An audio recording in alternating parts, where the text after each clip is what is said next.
ओम नमः श्री भगवते वासुदेवाय। ओम नमः श्री भगवते वासुदेवाय। ओम नमः श्री भगवते वासुदेवाय। नमो श्री ज्योतिराजाय विवेकानंद सुगय सच्चित सरोवर स्वामिनं प्रापुहारे।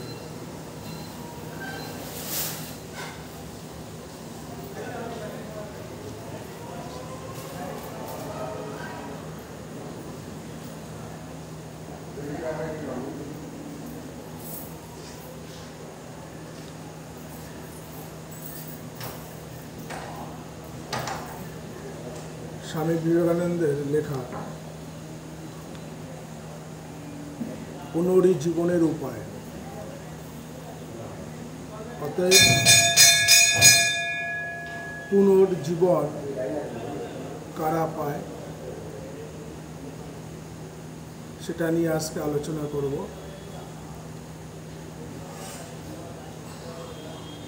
आमरा बेঁচে আছি কথাটা বলি, এই কথাটা সত্য, কথাটা এর মধ্যে অসত্য লুকিয়ে আছে আমরা ধরতে পারি না। তার জন্য স্বামী বিবেকানন্দ কথাটা বলেছেন পুনরুজ্জীবনের উপায় কি? পুনরুজ্জীবনের উপায় একটাই, আমাদের সকলকে ঈশ্বরের দিকে মনোনিবেশ করতে হবে। ঠাকুর শ্রীরামকৃষ্ণ বলছেন, ঈশ্বর লাভ যা আর নিজেকে জানাও তাই। তাই ঈশ্বরকে জানলে নিজেকে জানা হয়ে যায়, আবার নিজেকে জানলে ঈশ্বরকে জানা হয়ে যায়। এরই নাম পুনর্জীবন। অর্থাৎ আমার একটা জীবন আছে, এই জীবন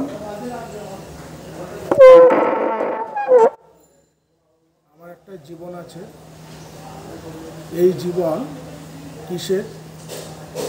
আমার একটি নাম আছে, আমার একটা কর্মের পরিচয় আছে,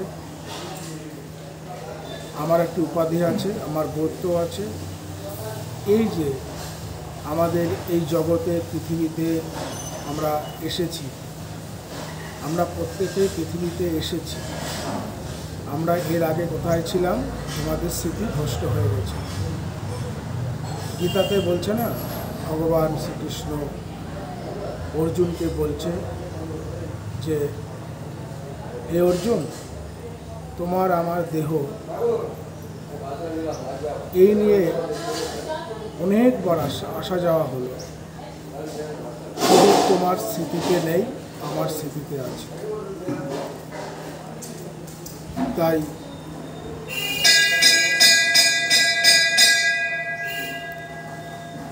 আজ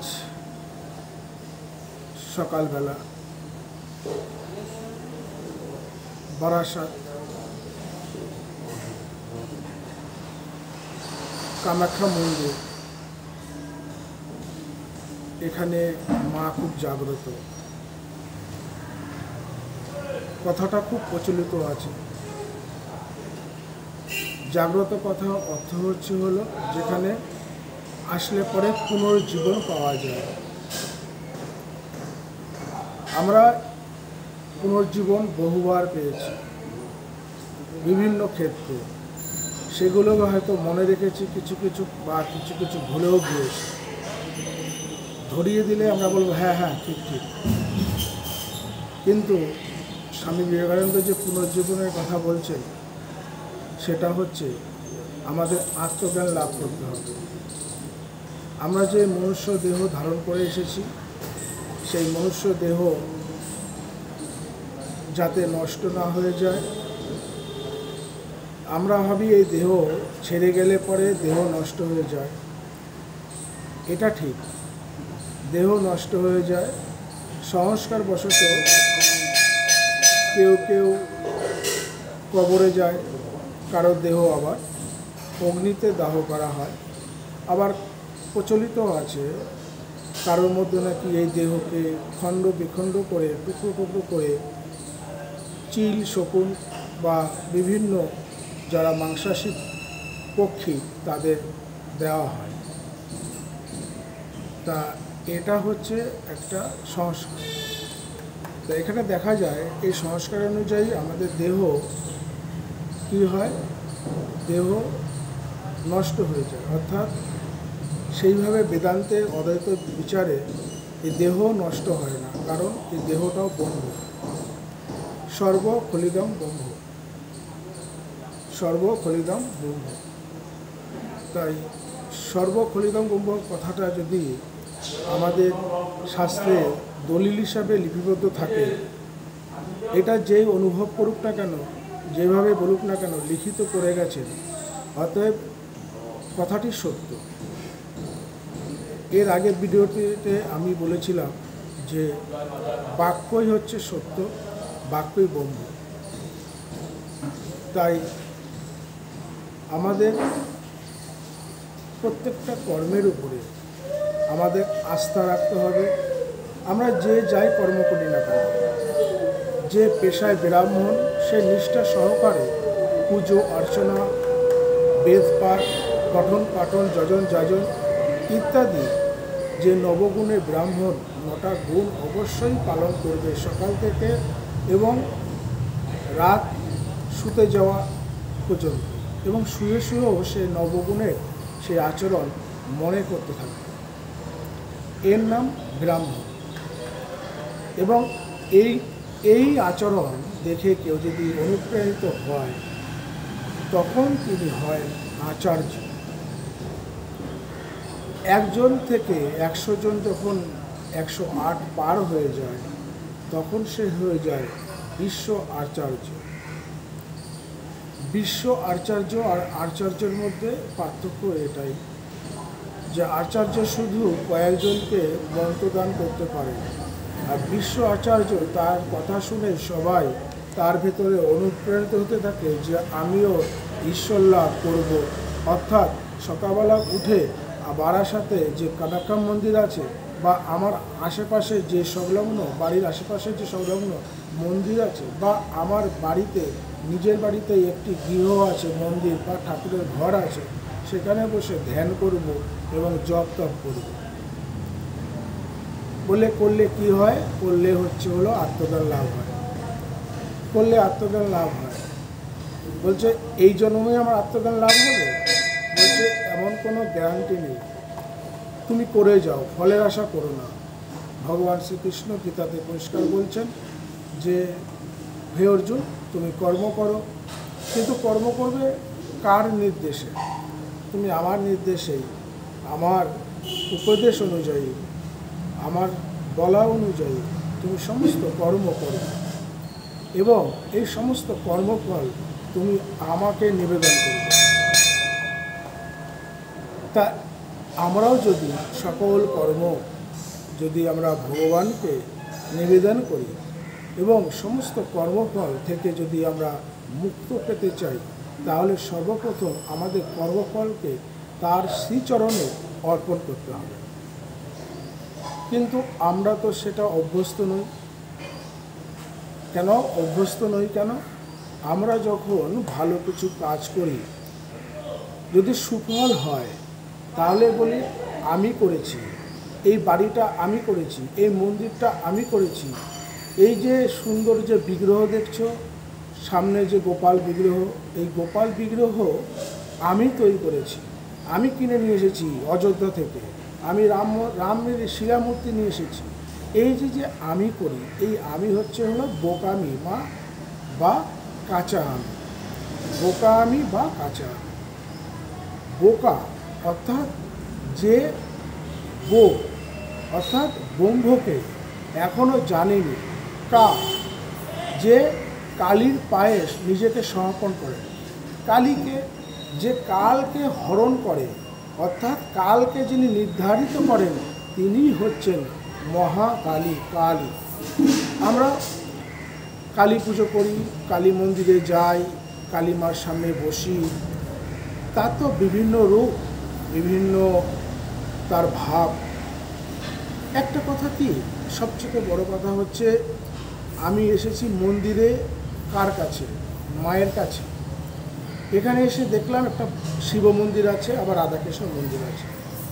কিন্তু আমি এসেছি তো মায়ের কাছে, কিন্তু মায়ের কাছে বসতে পারছি না। শিবের কাছে যাচ্ছি একটু প্রণাম করতে, আবার শিবের কাছেও বসতে পারছি না, গিয়ে রাধাকৃষ্ণ মন্দিরে বসছি। ওখানে গিয়ে দেখলাম নারায়ণ শিলা আছে, আবার নারায়ণ প্রণাম করছি।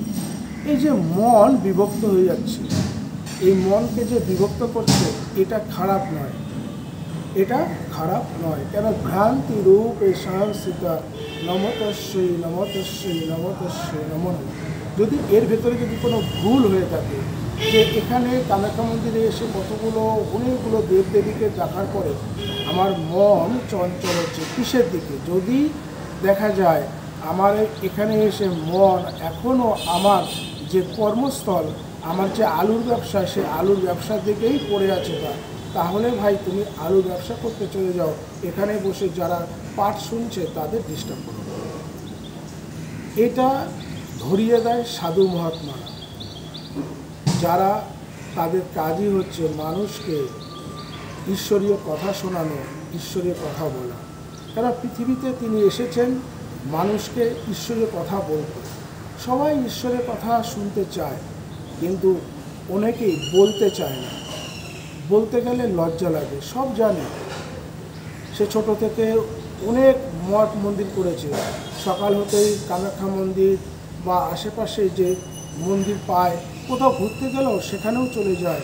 ঈশ্বর ছাড়া তার ভালো লাগে না, কিন্তু ঈশ্বরের কথা বলতে গেলে তার লজ্জা লাগে।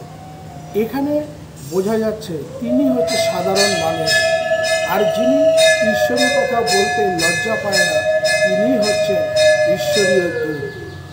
তাই ঈশ্বরীয় দূত যে, সে হচ্ছিল ঈশ্বরের প্রতিনিধি, অর্থাৎ ঈশ্বর তাকে প্রেরণ করেছে। তাহলে আমরা যে কথা বলছিলাম যে আমরা পৃথিবীতে এসেছি, কিন্তু কে কোথা থেকে এসেছি আমাদের স্মরণে নেই, কিন্তু মহাত্মাদের স্মরণ হয়ে যায়। তাদের যখন একটু ঘষা লাগলে যখন দাউ দাউ করে আগুন জ্বলে ওঠে, অর্থাৎ একটা শুকনো দেশলাই কাঠি যদি বারুদের মধ্যে ঘষা যায়, দেখা যাচ্ছে চট করে ধরে যায়। আর ভেজা কাঠি হলে পরে ধরতে চায় না, কোনোটা ফেলে দিতে হয়। তাই আমাদের ভেতরে ভক্তি আছে, সব কিছু আছে, ঈশ্বরকে ভালো লাগে, ঈশ্বরের কথা শুনতে ভালো লাগে, কিন্তু ঈশ্বরের কথা বলতে ভালো লাগে না কেন? অর্থাৎ আমাদের মন এখনও ওঠেনি, অর্থাৎ মন আমাদের তৃতীয় ভূমিতে পড়ে আছে। আমাদের সপ্তম ভূমি, অদ্বৈত বেদান্তে বলছে সপ্তম ভূমি কথা। এই জন্যই গুরু দরকার আছে। আত্মজ্ঞান লাভের জন্য গুরু দরকার। গুরু ছাড়া তোমাকে পথকে দেখাবে। শাস্ত্রেতেও কত কথা লেখা আছে, পাতার পর পাতা লেখা আছে, কিন্তু এই লেখা আমি পড়েছি, শুনেছি, কিন্তু আমি তো প্রতিটা লেখা কথা এখনও উপলব্ধি করতে পারিনি, অর্থাৎ এখনও সেই আচরণ আমার ভেতরে আনতে পারিনি।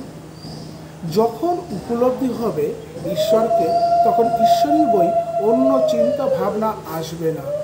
যখন অন্য চিন্তা ভাবনা আসবে, তখন মনে করতে হবে তুমি ঈশ্বরের কাছ থেকে অনেক দূরে চলে এসেছো, অর্থাৎ এই জগতের কাজ করার জন্য। সেটাও খারাপ নয়, কেননা তিনি বলছেন ভ্রান্তি রূপে সংস্থিতা নমতস্যই নমতস্যই নমতস্যই নমো নমঃ। তাই সর্বদা শরণাগত ভাব রাখতে হবে, মায়ের কাছে প্রার্থনা করতে হবে, হে মা, হে জগৎ জননী, ওম সর্বমঙ্গল মঙ্গলে শিবে সর্বার্থ সাধিকে শরণ্যেত্তম মকে গৌরী নারায়ণী নমস্তুতে। ওম শরণাগত দীনার্থ পরিত্রাণ পরায়ণে সর্বশক্তি হরিদেবী নারায়ণী নমস্তুতে। ওম জয়ন্তী মঙ্গলা কালী ভদ্রকালী কপালিনী দুর্গা শিবা সমাধাত্রী সাহা সুধা নমস্তুতে। ওম ক্লীং সীমা দক্ষিণা কালিকায় নমঃ। কামরূপ কামাখ্যা, যেখানে কা কালিকা, ম মায়ের, র তিনি রূপ ধরে, প এই পৃথিবীতে বাস করছেন, তিনি হচ্ছেন কামরূপ কামাখ্যা। অর্থাৎ কামরূপ কামাখ্যার অর্থ হচ্ছে যিনি, আবারও বলছি, কা মানে কালিকা, অর্থাৎ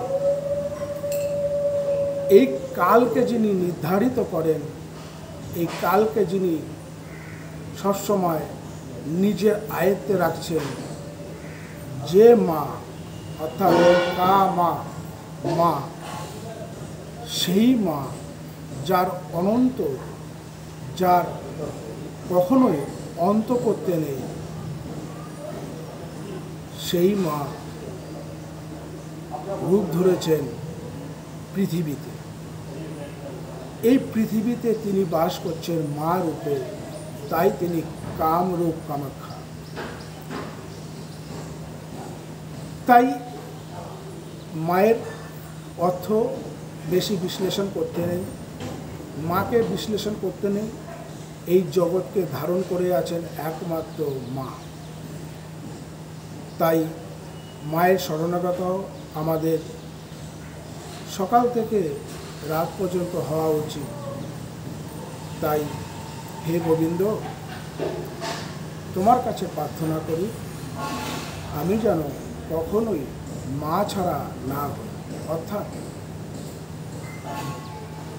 এই পৃথিবীতে দেখা যায় অনেক অনাথ আশ্রম আছে। অনাথ তো আমরা সবাই, কেননা আমাদের নাথের সাথে কারোর পরিচয় এখনো সেইভাবে হয়নি।